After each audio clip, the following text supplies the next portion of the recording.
Biomba Attention TV so Ekrian Chua Oba so no kama me boss CP esita ahofe dwaleme na esimi so said drip matrase ene ma pamfo na ensem bi ekoso ewo social media so a ano odin pa na no ye din sa no me pese ye hwe kakra ebansa madam pamfo adi achre mayen famra sisia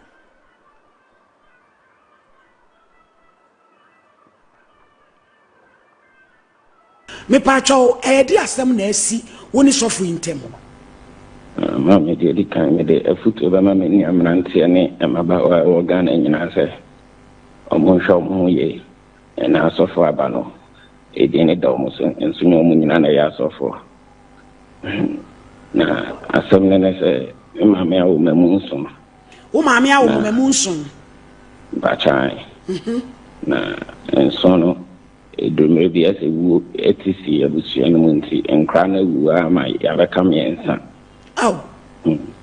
nso na metoso miensa ana masa abaye ba ma ba kopa ma beda mamu na me imagine say enka makwa akopa akwankyere na ma hwese e bia bibi boni bi mpo na abusu ana ye na ye nya so asotwea na meko hu so fu kofi na Minister of Kofi din komo bebre na o cheme se me ankasa meto no nyamensa wo meso na awu ndi efrifie bosom na yesa na cheso se wo ankasa no nyame tumi wo so mpachane na nko se ma ebe komo fie bosom so aya so de nti na mo de fa na maso nti obebo amana chese na bigina mo ma gusia ni nyina na ese nyame dwuma no watimi abeye na wabo abusua no me pacho na wankasa wo mfie sen mpacho me 27 years okay yenkoi nti mpacho adaro ma me ko so se me didi na chi nti oni me ma mbeka sa eno ka chema me se opeso oni me ko na chese okotete me nti me ma me tiase ma me ne ko tana ya tena de nsi mi no me o hwa na wande waka cha me se be bi edru mitimi ehyankom mitimi eye nyameduma no ntino se no o pese me ben pa ntino o pese oni me ko be bi na o ko ben me nam se ba cha nam se sofuna se o si nyame na ade ne ye eduma na Bema treasury FCC so. Na omoma me afana bita na omo de share me se. Second. And some ye me habit na me no mo nsan so dia bibia ni ho mi. Wono mo nsane mo ma na wani abi. Me nsa echi no na ka kire me se aka amamra ba ko e se ye kan de ye koye no nti no. Se no dia ma anya dia menwa meboda na me se na nyame djuma be na ye won ho amamra wanya ubi wenwa meboda o se no eje se medi mema tru aje se o fa be ma to mpacha enkole o Facebook yo mo expect obi be try said o stolen ye nisu turumudie be pie mu pe ene da hono kwasi kasa me ka chen sa atamo ka che mi de Bible chi na me akra me nim ye na mba nso sepi ade ma ekwan be na be ma obi timi no yonko be ma da o abra ba fa ne ekwa wa ye ntimi mbo no se enye problem ono we ye bi nti no me ni mi no o ye me anu ma ye no you do me I do you ewa hase man no go vex odi anu yi ebaba Samson na me wo Lady Reverend Victoria and so hase won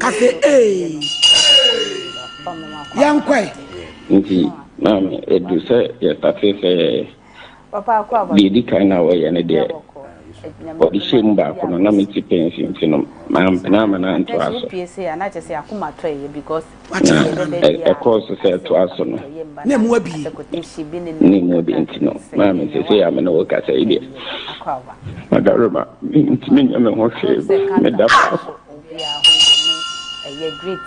so sɔfo na ɛde betiri bu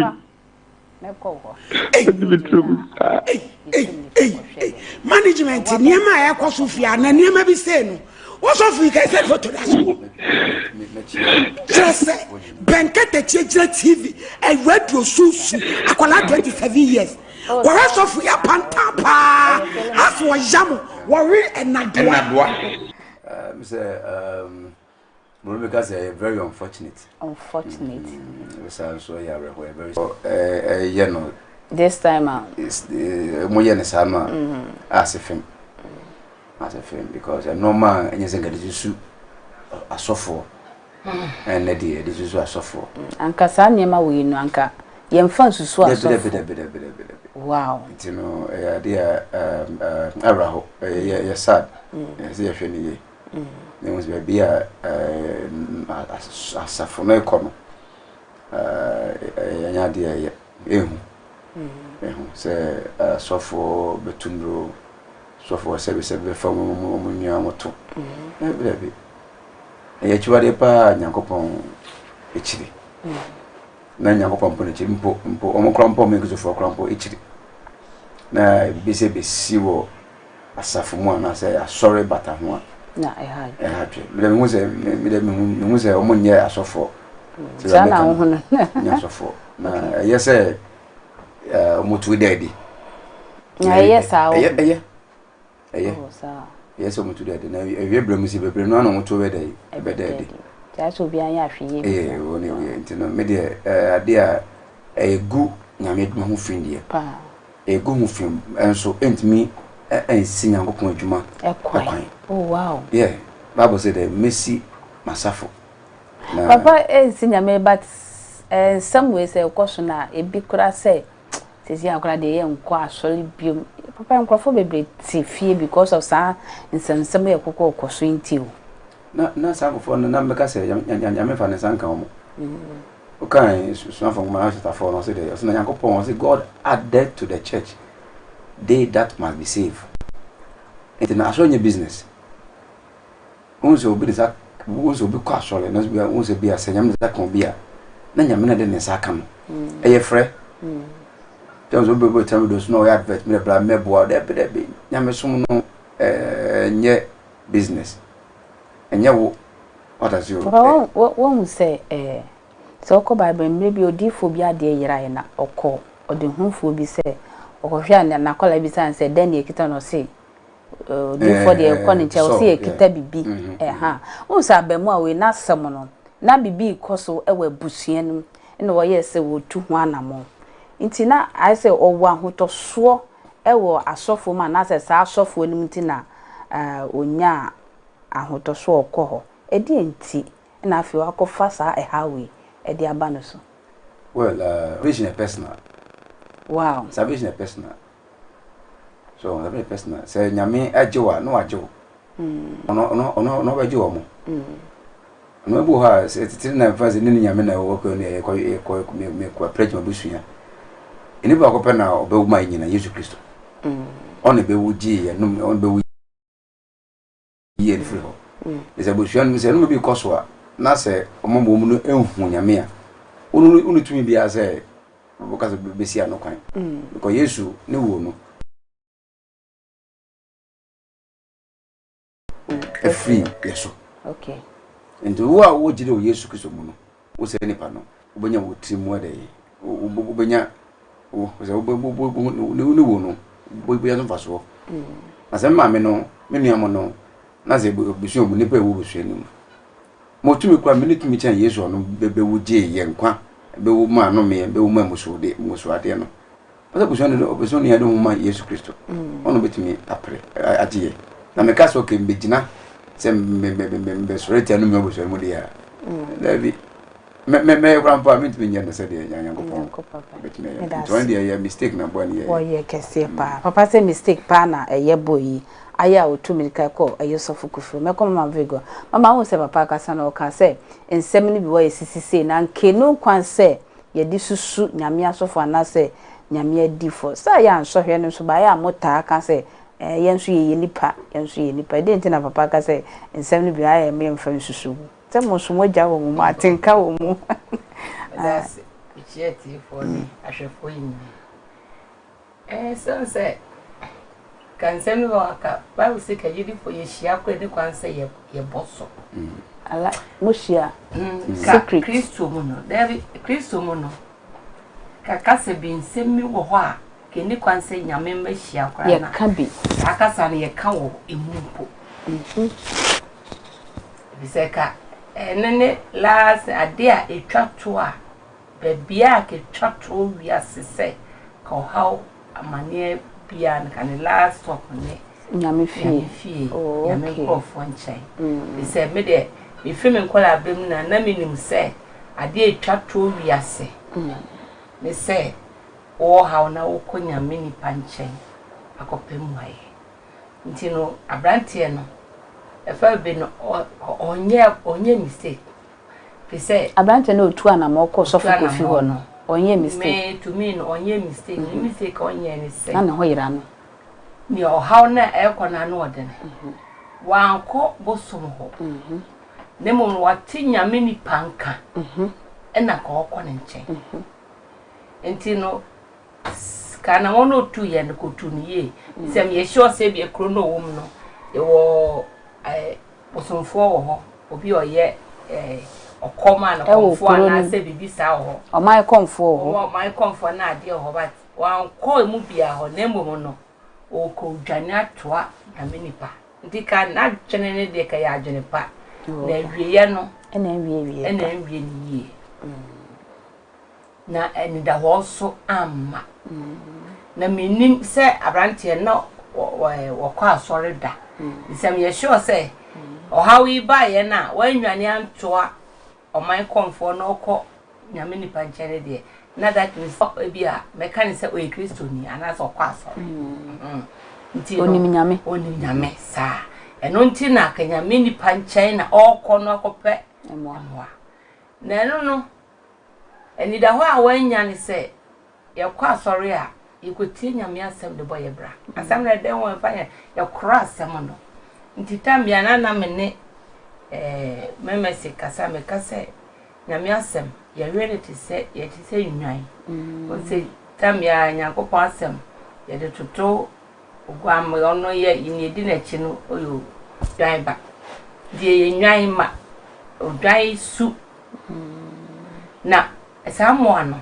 so mu didi a womo di no tentem na wadi awie no akopa baabi ada relax na wapu na wawisa oja kakra on dodo nti na opu bisa ni nti kanyankopon asem no ka ye konyame fie a ye kotie asem no a ka ye pentem tie ye kenkan na ade ni nyina ye cross asem no na ka rade ye wadun wakodru na aka onyankopon som no nyame som na yankrankrɛ eye se akawo kwa na nam ne sister bi ni komra mekan se mpaibo enye dodo se ye hiem ni ye tiem no na mum ye wo mpaya ka rade akoma ye bra aka me nko a na me kutodwe gu fom na mato me bo ne rade kasa me ho no ntimi pe bibia nsi nti we no wati but I baby she abob hey ni de and nsem ni bu a o ka bu ye nsem no de ye ka na obi wo kra na mpai no baby adwen no kra wo ye ka no ka bi di machi e na o ka bi na ma me empire tumi wo mu ye adwuma pa do Awurade asum ntem ye bra ka wo na ja say obi amom pan fa na yale na bia esi bi hye ho e wutumi nka wa wo dan mu die e ka wo kwa wo ka e ka wo kwa wutimi fa bibie esi Awurade me da se ubetimi akenkan ne sese wo ka che Awurade ti Awurade ti nti wei no ko dwane atwe nyame nipa na de wakwa asɔre bi da adwene no nyame asɛm no kotie no sɛ yade a ɔweye ɔkekarie na ɔto le bopo ewisa ka ne na asɛm edi kan no ne kan no kɔbadwe ho mienu ansa nsa wɔde ne ho agye wɔde ne ho ama sɔfo no sɛ ɔsɛ adom wɔ me so fine adom no hwan na de maame erade no de maame na kwame no fa so di sɔfo men ndi ko ɔkyɛw sɛ ɛsɛ me du wura baabi no ano ɛsɛ ka na nipa no so the mistake a ɔyɛ ne but enye mistake sɛ otu anam na mo otu yɛ ne de ka ɔnyɛ bana okay daddy oh say see a lot of movies okot for no mo say yomo trash omo de nipa dodro ebeba abemo ya asem no na sofo no ebia bia ni tishe no na omo ahye ne se won panipa enform mmeranti asofo no so tuminya akokudro ana owu abemu anu hu se we ni munye ha oye easy to convince ana se me den me continue asofo no to sanamon. Well, I think so come abiana o sacred boy abranching o say fini ye wo bu a o ye religious so yo mom pe nyame som ba nyame som different from so be a Christian Christo ni ye obi a Christo onhuma betani mu what does it na what na ho free we ase so on we Christian Christoni na me ho betom so a etiw free day we ase ento ni we ase ni twa kan bi yesu kan say we ase twedi fo ne ba enso do ni fie day e wo mo ana obi so no so oye nyame so e kan nyame a obi kan nyame a me ka se bia o refer to ye nyame ne so no deity we no ka the deity deity bia nyame so Antonia me nyame do because we nyame a unu nyame obo so obo nyama so obo tigali sa ndo omo ye nyame sonfo ya dey omo religious any wo Christopher so dey ewo so Christo ni bie ko Yakobon hu ko Yesu Christo hu te bedin pa se nyame hu chomu a obo bit madada o awako sel Bible says now as many as are led by the Spirit of God they are the children of God. So and the difference in any obo no religious atinyame because me no we make us say ye kopa kwanchere no nye biblical what I say because of New Testament one Jesus Christ abaye finality of every direction because who here say obi be church there so ye as a Christian because it's for say Christian here we mu no nkasa nyame afro osofo nyame afro osofo maduma na se mentwa kra o afro say a member onso am oduma that me kan kan nti no me ye friends me ye leader of a church but me God me nyame na nyame nso na bia me kura the final authority there be me dan nyame ana nyame de me asima no ana mo so ye osonfo members no so osonfo omo nyina servant bi odo ye ebi ye singers ebi ye cleaners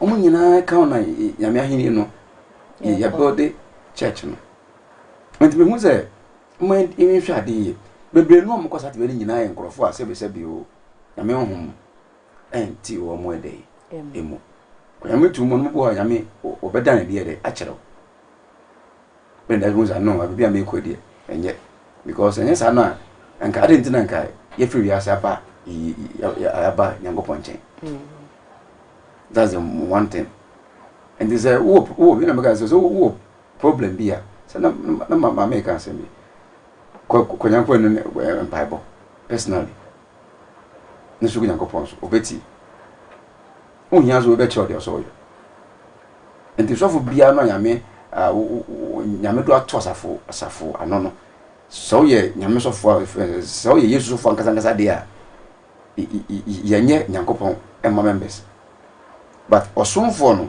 omo ye religious fo no omo nyame mo chere members de o se ye akwanche bi o se ko na omache akwanche bi o se ko ni nsuwa no dabi me ni figure crab factors so mo me hu say Paul mo koya akwancha kwanche bia what does it asore nka say hyase mra Yesu wi na so ne hyase Yesu mai na asafo ni ho ne osun so na asafo mai ne osun na fe say Judaism Yesu wu ye no chi na asore no asafo no hyase say ye adwuma nte pese hu Yesu asafo pa dia ya nhwe free mra Yesu wu ko ye no act ngumanim wana asafo na nkasa dey hyase they should go Acts 16 verse 19 in Shadi. Acts 16:19. Now in Shadi go on.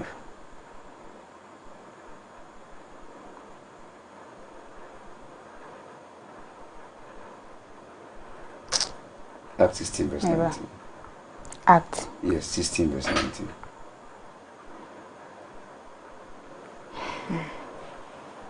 Or a quick one, I sure.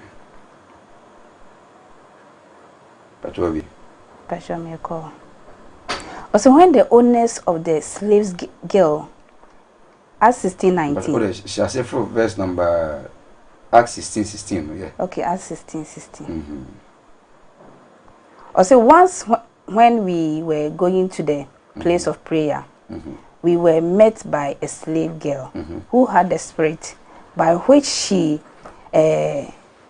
predicted the familiar, yes, predict the future. Yes, and because we did for what me shama bomidia chere me. Yeah. What kind of pompa na insha ba we bia na was humble say the spirit of divination. The we know akom one was here na mame what your friend say what here we kunu dey say okoko e bi na akom. I say she earned a great deal of money for her owners. But tani esika. Some for you to come nche owner Fabram yes, ma enye nyame ho. Okay, na sa akwala na akom. Ya to ade na kura si bebe honye owo bi da ho ti fi ho. Na won so we wo so ni sa na energy ska bi no what I say. Yes, to so. Also, this girl followed Paul and the rest of us, shouting, "This man are servant of the Most High." O di pompo chose o say we mu de we mu no me nyankopon krofo ankasa. Yeah, buy one. Ono anso na say this ah. Exactly. Okay. A definition. Adansi we. Yeah, also we mu de mu nyame krofo. Ampa so small abana kan no kwepa na o kan. What does what kind of kwepa o mu nyame krofo. Enso anya Paul de. To so we de pocket. I say, okay, who are telling you the way to be saved? Yes, also baba kan. Also we mu no mo kan enkwaje aseme kire mo. To so. Or see, she kept this up for many days. Exactly. Finally, Paul became so troubled that he turned around and said to the spirit, "In the name of Jesus Christ, I command you to come out." Come out of her. And never got so Messiah by the Bumadio. What I say, Bumadio, oh, Nipao. As a portian. So, in this all New Testament church now. Say pay suba. What I say? Pay suba. So when they software. And yet me who we matiwe. But what I say? Okay. Say kasi pay su first suba and what I say standard that. It was nyamini pa. And I software my friend one. And you me who we. Okay. Matiwe. Mati. And then no nipa echo. Mati papa. Mati janwa meba. Me ko mama ho. Oh de we asem de me ko mama ho because so for kofi o yiri yo. Ma ya na man de bi e ka se monitor ukunu entata ukunu ye monitor ukunu steps no eboa na because of mama nti niema we nyina ekoso ne of mama ehuhu wa bia ka bibia nkire sofo ana say o monitor ore say e nipa mienu wana montu ba say me ma na say monitor na ho de me bisa papa na me nipa bia na nipa pa bia ope abrabo pa bia po ope ne daachi yen o makwan mamumienu no obi atwentene yoko pese o matu aduma we no otaye wo mu no so ntini se nyame nipa bi ye na adwene se ode ne ho a enye bete ye aduma enye se makwalify de bia temptation wo de bia woni fo no do fa ko bisa de o ye no enye ne de enti no ade ba ko a o try se obema agidi de se onya sofo a asem no to atwa say asofo bia ni si sofo so case we member na akwa case wa can enye news but enam say I didn't suffer in Tina news is here can was so intino a yes so my me monitor suffer na suffer so monitors of my I banini so me na no omo ewo nsusu ye baako ti wo po baako timpo baako le say ye timpo ye da ye ba ye ko ye ba ni timpo baako say ye ko heaven na heaven no o monitor na me so monitor member e monitor so e monitor member ma we sure say next asofo wo be ma ye ho kwan say na yire e monitor na enye bebre mpo kakra Debbie ebia papa ade a wo ye die emmoa ade a wo ye di we die nka obetia na na so Debbie me say eye atenatene ye tretre ye ho oh papa wa ho be papa sresre tie wono oh ti say we are making so for me e ma ye hwade ye kwa achi pa na ebia wo hwe member bi oba ni ye say no si e ba wo say we di obe ha adwen enye bone se bia okase papa ubei mo wani na ho se no ya oba oye no mo betimi dia madi mo ho nkomo wo ho wo be ka so oye jealous Debbie but ye ma ye ni mo ni o me bi ho no ma asa oba ye ya na e wo bibi ntin oye saade no ntin no betimi ne uredi nkomo se wo da be se no si ye na opani aba no so ntini so ba na o sha ase ana o tie ne komode na ade mu a ntempa no na wo hu be se me yire kreti am nice okay ntempa no no so o so hu be obegina ntini eye ye mienu no